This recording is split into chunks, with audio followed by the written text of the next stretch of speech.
ILIAD, the digital twin of the ocean. And this is the program for today, Introduction to Data Spaces for Digital Twin of the Ocean. First, we will learn about data spaces, the concepts, and also something about the data lakes and repositories, etc.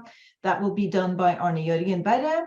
Then we will get an overview of data spaces in Europe, and particularly the AD4GD project, and I leave that to Joan Maso to explain what that is.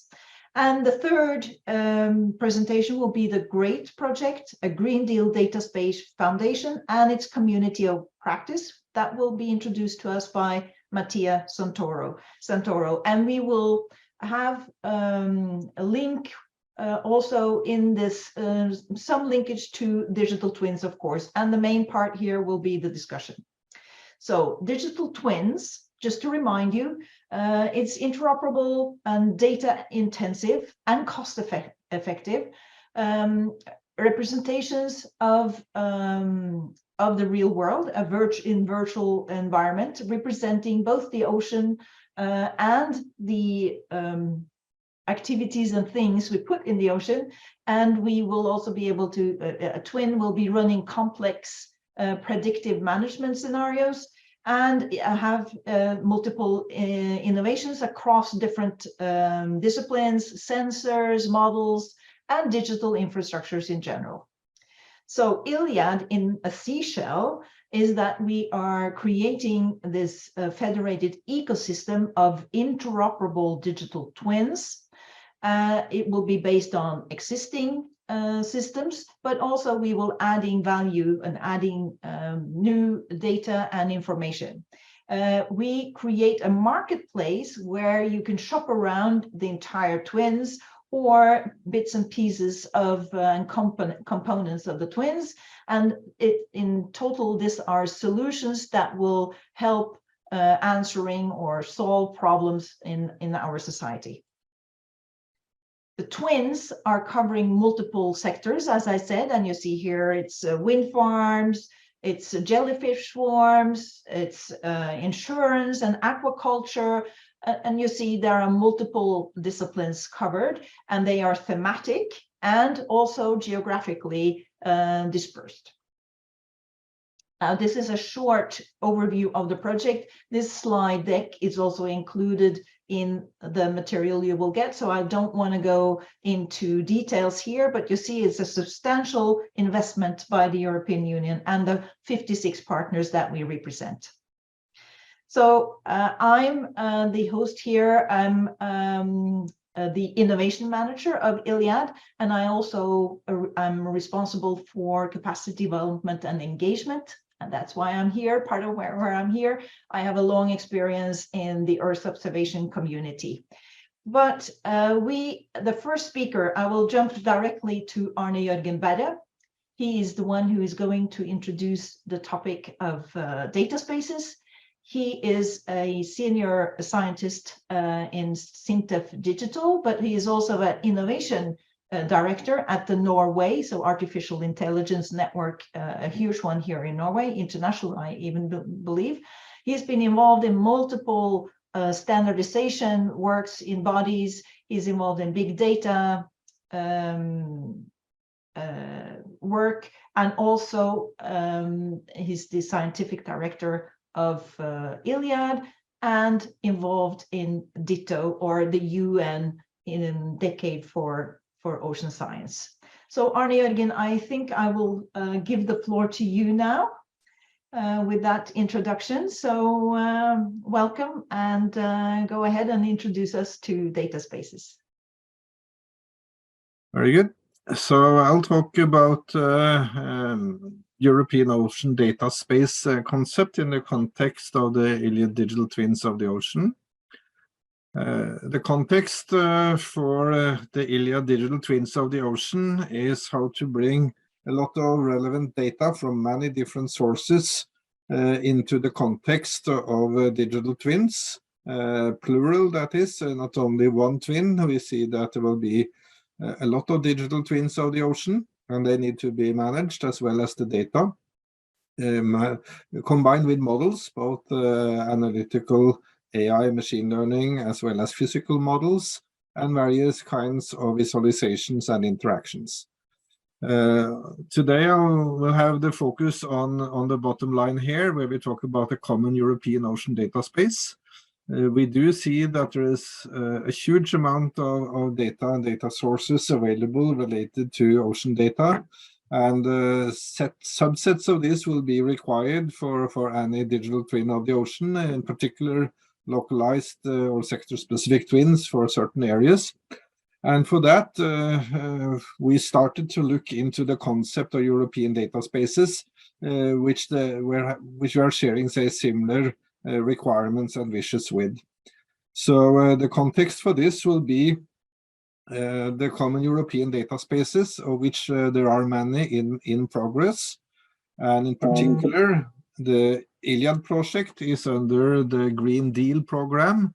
So for ILIAD, it's quite natural to look at the Green Deal data space, which actually will be presented later today from two projects, the GREAT project and the All Data for Green Deal project. There is also other projects like the Agri data space that share various commonalities. And one of the points here is that between these data spaces, there is also a need for interoperability. For instance, in the ocean, we also have ocean energy, wind farms, offshore wind farms, wind energy, which will have data in the energy data space. And this is also related to the ocean data space. So it's not only these single data spaces, but there is also interoperability between those. So this is all evolving, and none of these have finalized yet. There is a lot of funding from the Digital Europe program for some of these data spaces shown here, and this is in current progress. So what we want to do now is to kind of visit the opportunities to get synergies with these activities also for the digital twin of the ocean, which is, the ocean is not one of those dedicated data spaces, but it could be in the future, and it certainly would benefit from being part of the Green Deal data space, as well as maybe expanding beyond this. So there are many various inputs into the data spaces concept, and one foundation can be found in some of these references here. Essentially, we can say that the data space concept is partially a European concept focused on by different organizations and the Commission. We saw the European Common Data Space Initiative. We have also the International Data Spaces Association and Gaia-X that have provided input to a report to the OpenDI project called Design Principles for Data Spaces. The BDVA, the Big Data Valley Association, and the ADRA, the AI Data Robotics Association, has contributed to a number of recent books on designing data spaces and data spaces design, deployment, and future directions. If you go beyond this concept, perhaps a lot of similarities can be found with the data mesh architecture concept, where you also can find a number of books and references that has been done, say, outside of this community. It's basically our data management in the context of many sources, and where it's not likely that all the data can be put into one common data lake, which you might do if you have full control and can get the data you need for a certain purpose. So when we look at the broadness of ocean data, we do not believe that all of this data can go into one data lake, but we do need to manage all of this and be able to also identify the data needed for certain purposes, such as various digital twins. We also see that the design principles for data spaces are relevant, such as data sovereignty. The owners of the data should be able to manage this. It should be aspects of a decentralized infrastructure. It cannot really be centralized. We need to involve both public and private data, and need to have a way of handling data, both open data and protected data. And all of these are design principles that have been illustrated in some of these references above. And that also has been input to the initiative of the European data spaces, where there are many activities going on, and that's what we want to focus on today with some of these initiatives and supporting projects, looking a bit on the reference model of the international data spaces and Gaia-X, and corresponding projects in the data space field, as well as discussing various aspects of how and when this can be combined with data lakes and other data storage solutions, and the advantages of this in the context of the creation of digital twins. So, as I said, a number of projects has already been started. One of these on the Digital Europe program is the Data Spaces Support Center, which started in October last year. So a number of the projects we are now talking about started just a few months ago, but they are now available in terms of their ambitions and motivations. So we will come back to this later in the discussion. Also to the underlying reference architectures that we have been looking at. So those that are familiar with Gaia X would have seen kind of this X picture before. We have tried to relate this architecture to the needs of the ILIAD digital twins of the ocean, which will actually be multiple twins on the upper level here. But in order to get access to the data that is needed for the data representation of a certain digital twin, it's good to have an ecosystem that provides open access or maybe restricted access to various data providers. This can also go from model providers and service providers, and an infrastructure that handle this with respect to identity and trust, federated catalogues, sovereign and controlled data exchange, and compliance with interfaces. So what we will be looking at is how these technologies that are emerging around this, around data ecosystem, can be taken to the advantage for the building of digital twins of the ocean. And in that context, we now are exploring the relationship to projects like GREAT and the All Data for Green data space and the Green Deal and others, such as the Data Spaces Support Center, to see how these projects can support each other.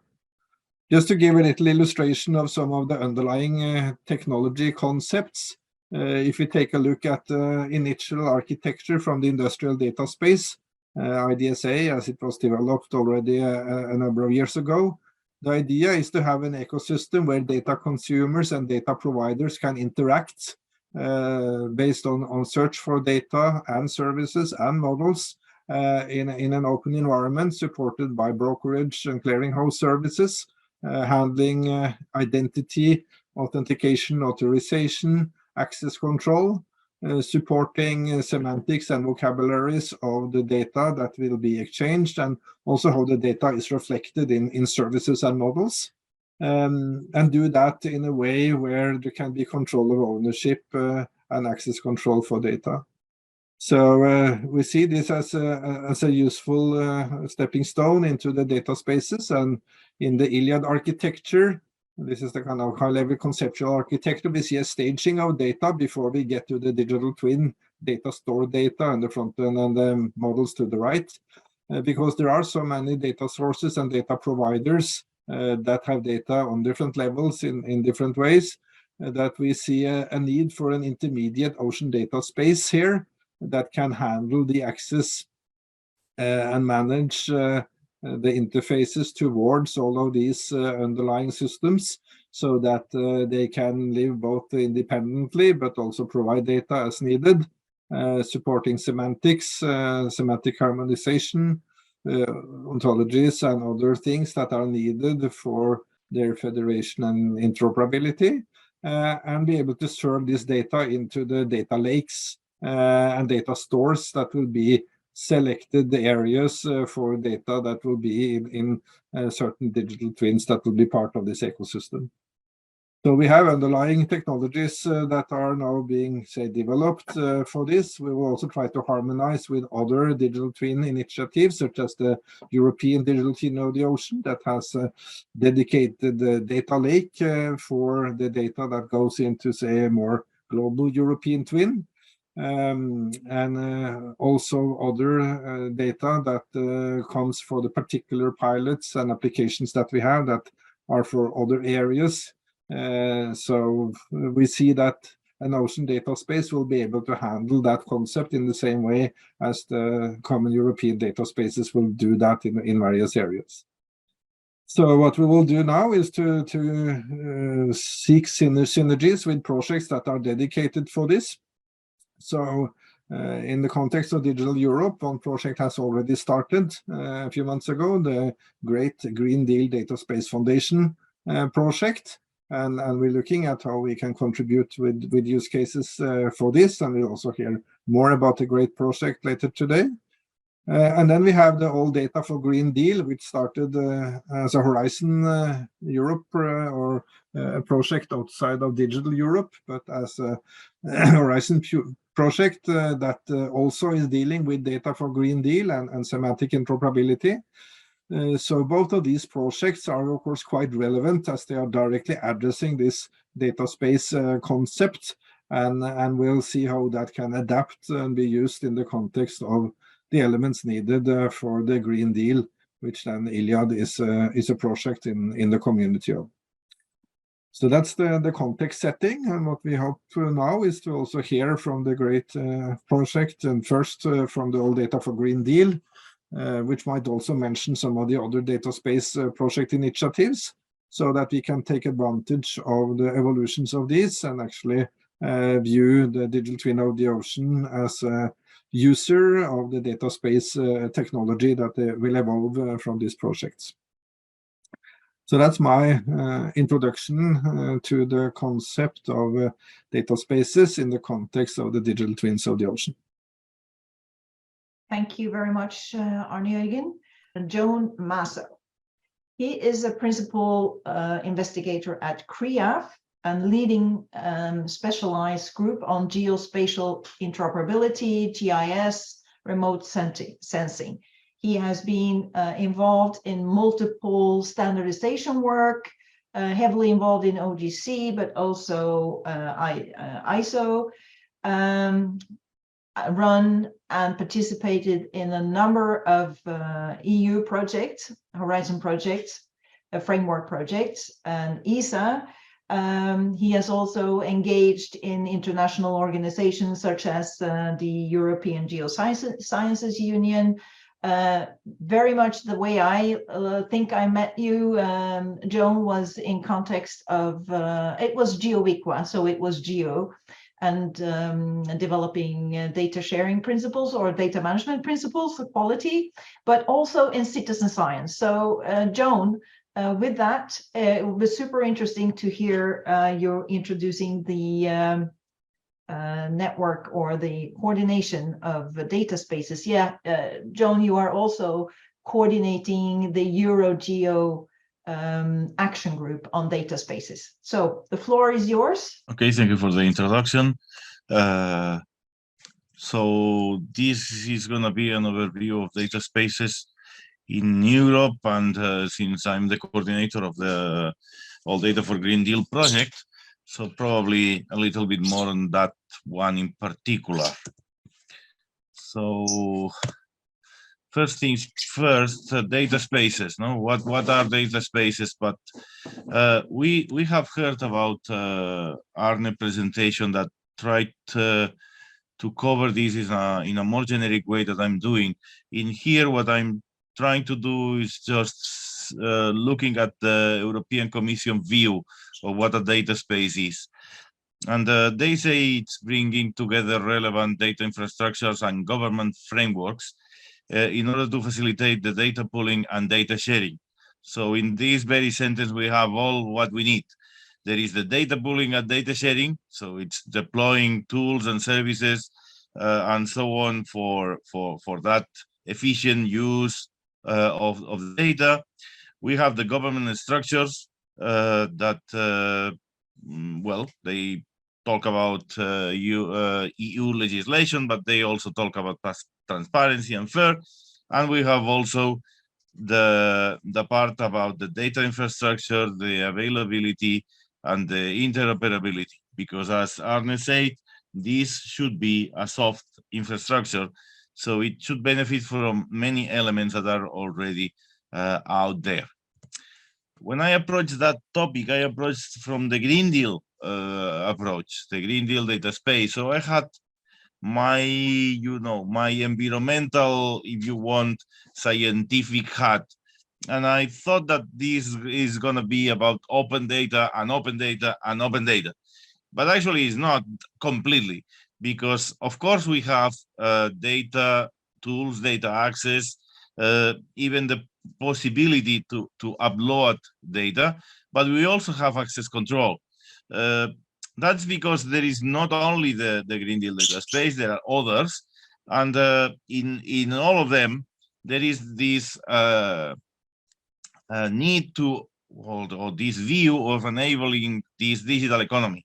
So this data spaces needs to be a place where there is access control, there is trust, and there is confidence in a way that then you can boost in innovation, because you know you can rely on not only the data space, but also in the other people playing in the data space. So that's something that we have to take into account. But at the same time, of course, there will be a governance that ensure fair and transparency and non-discriminatory access to the data. There will be rules to actually protect not just the personal data, but also the rights and the way that the European Union behaves. It is also a technical infrastructure that needs to have some security by design and so on, but also since it's decentralized, we will see this balance between a common technical infrastructure and a set of building blocks that are trying to work together in an interconnection and interoperable way, using sets of standards that we have experimented a lot in Inspire, but also with these new OGC APIs that are emerging, that are easier maybe to use in the new devices and infrastructures that we are deploying. So you have seen this slide already. Arne presented that. How many they are? 9, I believe. But actually, it is not that, because the situation is growing. Everybody wants to have a data space these days. And even the Commission is presenting this media data space, this cultural heritage data space, and recently, this Copernicus data space ecosystem that was actually announced, and I believe is gonna replace the Copernicus hub in the end. So the situation is growing, and also all these data spaces should work together. So there should be in the end some kind of interoperability between them. All right, so let's talk a little bit more about the Green Deal data space and this project in particular. Our mission is actually to try and include in the data space things that maybe were not so much represented in what, let's call it, the environmental prototype data spaces that was Inspire, even if it was never called a data space before. Let's include in situ data, let's include remote sensing, let's include citizen science, let's include Internet of Things, let's include artificial intelligence. And we have to do that collaborating with other groups, because we cannot do that alone.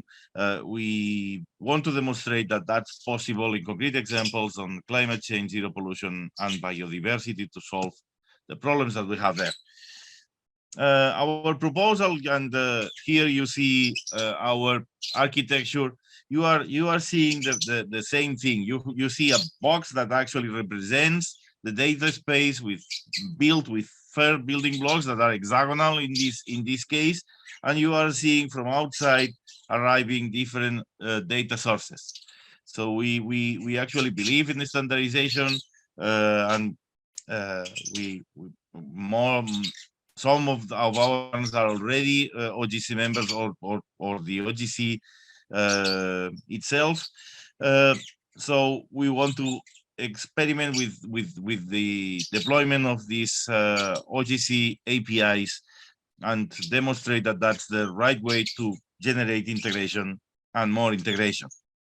Of course, we will focus on end users, Our solution is about interoperability. We want to use also the sensor thing APIs, and this is something that we share with ILIAD. We want to improve the semantic interoperability of the different data layers using semantic variables and other concepts, and we share that with ILIAD. We want to improve the data quality descriptions and the metadata, and probably we share that with ILIAD too. We want to work on the defragmentation and increase the data sharing and the fair and apply the shared principles, and of course we share that with ILIAD. We want to reuse existing CR infrastructures. It is not our mission to create a new one.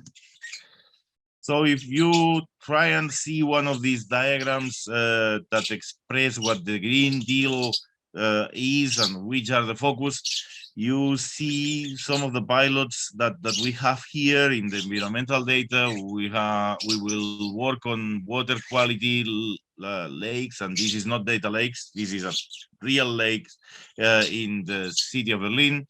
We are working on biodiversity dynamics and corridors on the metropolitan area of Barcelona. And in air quality, we want to deploy sensors in northern Italy for this IoT aspect, and this is definitely for air pollution. I wanted to emphasize that there is in the Green Deal, there is a marine data aspect too, so definitely ILIAD working there.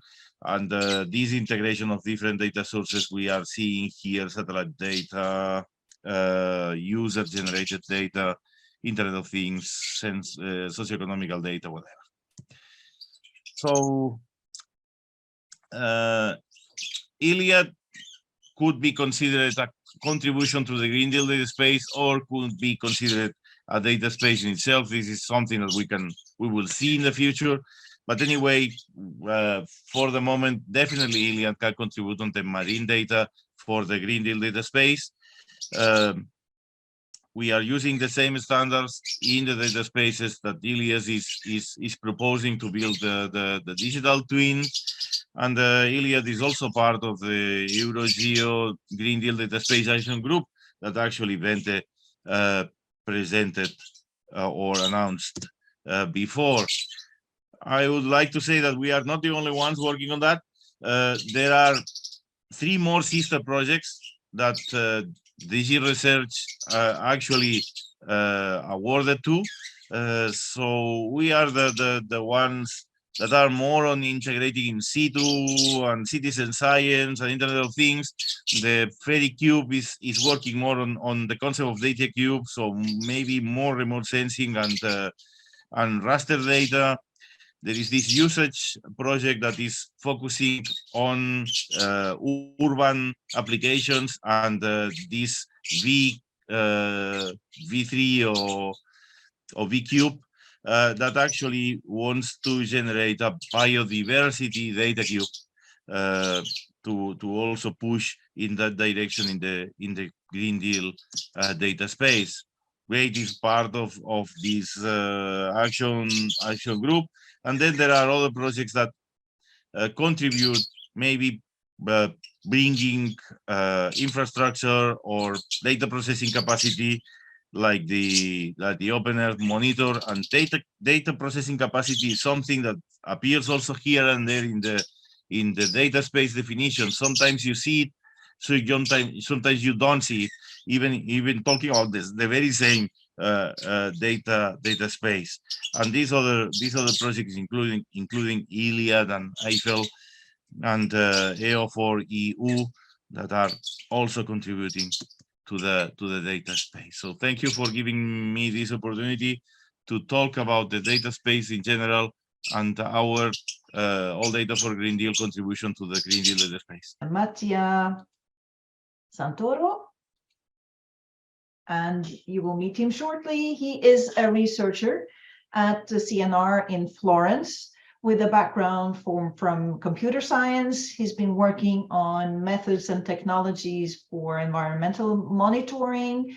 He's involved in artificial intelligence work also, both nationally and internationally. And I do know Mattia from many years also, because he has been very active in the geo community. He's been working and still responsible for the GeoDAB, the Geo Discovery and Access Broker, and contributing to the GEOS platform operations. So with that, Mattia, we are very excited to learn about the GREAT project. So good afternoon. As introduced by Bente, I'm here to present the GREAT project, which is the Green Deal Data Space Foundation and its community of practice. The project is funded under the Digital Euro program, and it is a preliminary action for the implementation of the Green Deal Data Space. It is a coordinating and support action. It is a quite short project, 18 months, and these are the partners that are involved in the project with IDC, which is the coordinator, and then we have all the partners that are listed here. The overall objectives of the project are, of course, establishing a community of practice for the Green Deal data space. It is to provide a high priority dataset list for data which is relevant for the Green Deal in general. It is to provide a technical blueprint for the architecture of the Green Deal data space, and to provide governance and business models input to the final object, which is the provision, the final objectives, sorry, which is the provision of a roadmap for the implementation of the Green Deal data space. So just to be very clear, this project is not going to implement anything. It is, as I said, a preliminary action whose main outcome for the European Commission is the roadmap for the implementation of the Green Deal data space. And inputs to this roadmap are the priority datasets, the blueprint, governance, business models, and of course, underpinning all of this is the construction of the community of practice, so with the involvement of the different stakeholders. The strategic actions that the project initially envisioned to address are the biodiversity 2030 biodiversity strategy, zero pollution action plan, climate change adaptation strategy, which you know, are quite well representative of the Green Deal scope, but of course the project does not in any way want to limit its scope to this or use cases only contributing to this, but is open to all that is relevant to the Green Deal, which is a quite, you know, wide scope. The timeline of the project, we started in September, and let's say that the first phase will finish at the end of the first year with the release of the initial outputs.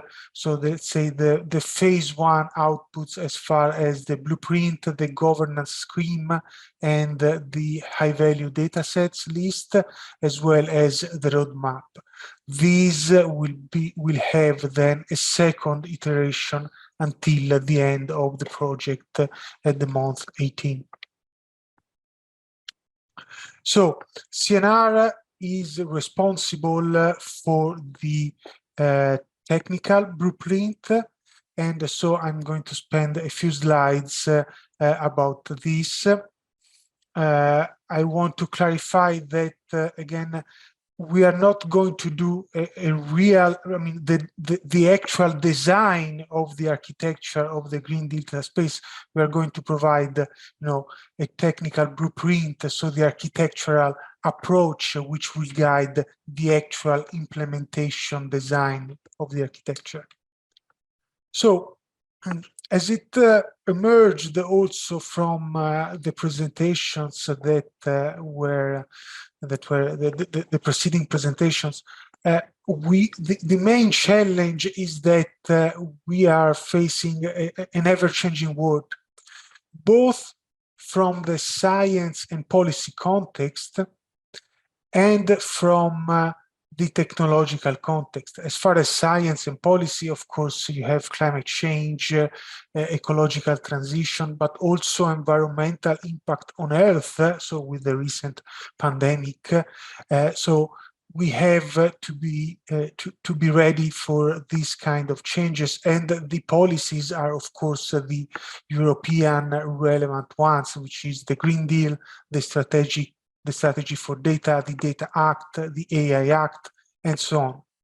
And the same goes for the technological context. The technology moves very fast, and so clouds, IoT, edge computing, machine learning, digital twins, and who knows what is coming in the next years.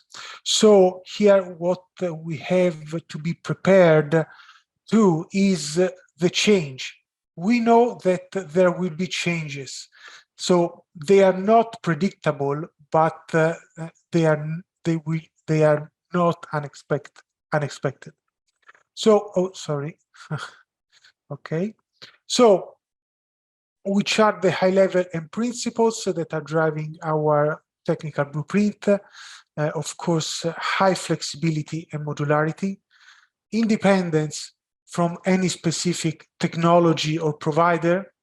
We want to, as it has already been said, we have to build on existing and future systems. So we want to preserve and facilitate the co-evolution of the system participating in the Green Deal data space, and of course, provide equal opportunities of access.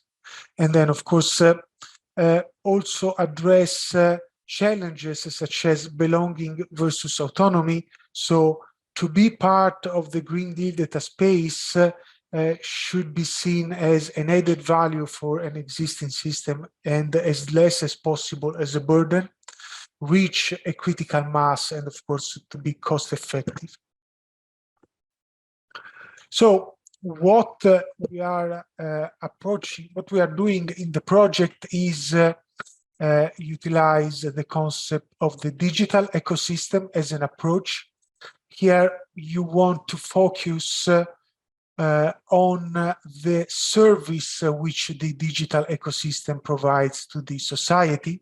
In this case, we could think of something, you know, sharing of trusted Green Deal data for the public. And this approach allows to design what has already been introduced, and is based on the concept of soft infrastructure, which is composed essentially of two elements. Of course, the agreements, the technical standards also, in order to implement interoperability. And we envision also that there will be a set of logical components which will enable the creation of the digital environment. And here I list some of the possible ones. This is still a work in progress, so I will not spend time listing them. And of course, the governance, which is a very important aspect. Although it is not part of our blueprint work package, it has, of course, its own work package, and I put it here because it is very relevant for the blueprint design. Of course, we are building the community of practice, and we need also use cases for our work in order to validate also what we are doing and endorse this. So last week, the project published a call for use case, and here you find all the details, and you can find also from our project website the possibility to contribute with a use case that is very much appreciated. So here is the submission form if you want to be involved in the project. And we are having a webinar on the 1st of March 2023. And these are the links to the social media platforms and so on. And with this, I thank you. And I'm ready for taking any questions. Thank you very much, Mattia.